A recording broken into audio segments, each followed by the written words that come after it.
ಭಿಕ್ಷೆ ಕೊಡಲು ನಿರಾಕರಿಸಿದ ವ್ಯಕ್ತಿಗೆ ಖಾಸಗಿ ಅಂಗ ತೋರಿಸಿ ನಿಂದಿಸಿದ ಮಂಗಳಮುಖಿ.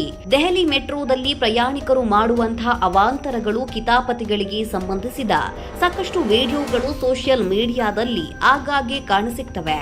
ಇದೀಗ ಅಂತಹದ್ದೇ ವಿಡಿಯೋವೊಂದು ವೈರಲ್ ಆಗಿದ್ದು, ದೆಹಲಿ ಮೆಟ್ರೋದಲ್ಲಿ ಭಿಕ್ಷೆ ಬೇಡುತ್ತಾ ಬರುವಾಗ ಹಣ ನೀಡಲು ನಿರಾಕರಿಸಿದನೆಂದು ಮಂಗಳಮುಖಿ ಪ್ರಯಾಣಿಕನೊಬ್ಬನಿಗೆ ಅಸಭ್ಯವಾಗಿ ಬೈದು ಖಾಸಗಿ ಅಂಗ ತೋರಿಸಿ ನಿಂದಿಸಿದ್ದಾಳೆ.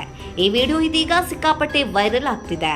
ಹೆಚ್ಚಿನ ಮಂಗಳಮುಖಿಯರು ಎಲ್ಲರೊಂದಿಗೂ ಉತ್ತಮ ರೀತಿಯಲ್ಲಿ ಇದ್ರೆ, ಇನ್ನು ಕೆಲವರು ಸಣ್ಣ ಪುಟ್ಟ ವಿಷಯಕ್ಕೆ ಇತರರೊಂದಿಗೆ ಜಗಳವಾಡುತ್ತಾ ಕಿರಿಕ್ ಮಾಡಿಕೊಳ್ತಿರ್ತಾರೆ.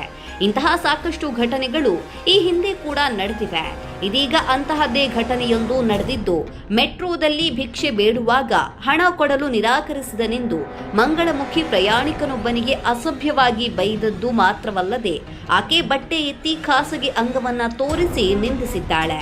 ಈ ವಿಡಿಯೋ ಇದೀಗ ಭಾರಿ ವೈರಲ್ ಆಗ್ತಿದ್ದು, ಮಂಗಳಮುಖಿಯ ಈ ನಡೆಗೆ ಭಾರಿ ಆಕ್ರೋಶ ವ್ಯಕ್ತವಾಗ್ತಿದೆ. ವರದಿಗಳ ಪ್ರಕಾರ ದೆಹಲಿ ಮೆಟ್ರೋದಲ್ಲಿ ಈ ಘಟನೆ ನಡೆದಿದ್ದು, ಹಣ ಕೊಡಲು ನಿರಾಕರಿಸಿದ ಪ್ರಯಾಣಿಕರಿಗೆ ಮಂಗಳಮುಖಿ ಖಾಸಗಿ ಅಂಗ ತೋರಿಸಿ ನಿಂದಿಸಿದ್ದಾಳೆ. ಈ ಕುರಿತ ವಿಡಿಯೋವೊಂದು ಘರ್ ಕೆ ಕಲೇಶ ಹೆಸರಿನ ಎಕ್ಸ್ ಖಾತೆಯಲ್ಲಿ ಹಂಚಿಕೊಳ್ಳಲಾಗಿದೆ. ವೈರಲ್ ಆಗ್ತಿರುವ ವಿಡಿಯೋದಲ್ಲಿ ದೆಹಲಿ ಮೆಟ್ರೋದಲ್ಲಿ ಮಂಗಳಮುಖಿಯರಿಬ್ಬರು ಭಿಕ್ಷೆ ಬೇಡುತ್ತಿರುವ ದೃಶ್ಯವನ್ನ ಕಾಣಬಹುದು.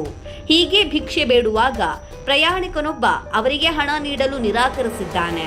ಇದರಿಂದ ಕೋಪಗೊಂಡ ಮಂಗಳಮುಖಿ ಆತನಿಗೆ ಅಸಭ್ಯ ರೀತಿಯಲ್ಲಿ ಬೈಗುಳ ನೀಡಿದ್ದು ಮಾತ್ರವಲ್ಲದೆ, ಕೋಪದಲ್ಲಿ ಬಟ್ಟೆ ಎತ್ತಿ ಖಾಸಗಿ ಅಂಗವನ್ನ ತೋರಿಸಿ ನಿಂದಿಸಿದ್ದಾಳೆ. ಇಂದು ಮಧ್ಯಾಹ್ನ ಹಂಚಿಕೊಳ್ಳಲಾದ ಈ ವಿಡಿಯೋ 33,000ಕ್ಕೂ ಅಧಿಕ ವೀಕ್ಷಣೆಗಳನ್ನ ಹಾಗೂ ಹಲವಾರು ಕಾಮೆಂಟ್ಸ್ಗಳನ್ನ ಪಡೆದುಕೊಂಡಿದೆ. ಒಬ್ಬ ಬಳಕೆದಾರರು ಮೊದಲು ಇಂಥವರ ವಿರುದ್ಧ ಸರ್ಕಾರ ಕಠಿಣ ಕ್ರಮ ಕೈಗೊಳ್ಳಬೇಕು ಎಂದು ಆಕ್ರೋಶ ವ್ಯಕ್ತಪಡಿಸಿದ್ದಾರೆ. ಮತ್ತೊಬ್ಬ ಬಳಕೆದಾರರು, ಬಸ್ಸು, ರೈಲು, ಮೆಟ್ರೋ ಎಲ್ಲೆಲ್ಲೂ ಇವರದ್ದೇ ಹಾವಳಿ. ಇನ್ನು ಮುಂದೆ ಮಂಗಳಮುಖಿಯರು ವಿಮಾನದಲ್ಲಿ ಕೂಡ ಭಿಕ್ಷೆ ಬೇಡಬಹುದು ಎಂದು ಹೇಳಿದ್ದಾರೆ. ಇನ್ನೊಬ್ಬ ಬಳಕೆದಾರರು, ಗೂಂಡಾಗಿರಿ ಮಾಡಿ ಭಿಕ್ಷೆ ಬೇಡುವ ಅವಶ್ಯಕತೆ ಇದೆಯೇ ಎಂದು ಕಾಮೆಂಟ್ ಮಾಡಿದ್ದಾರೆ.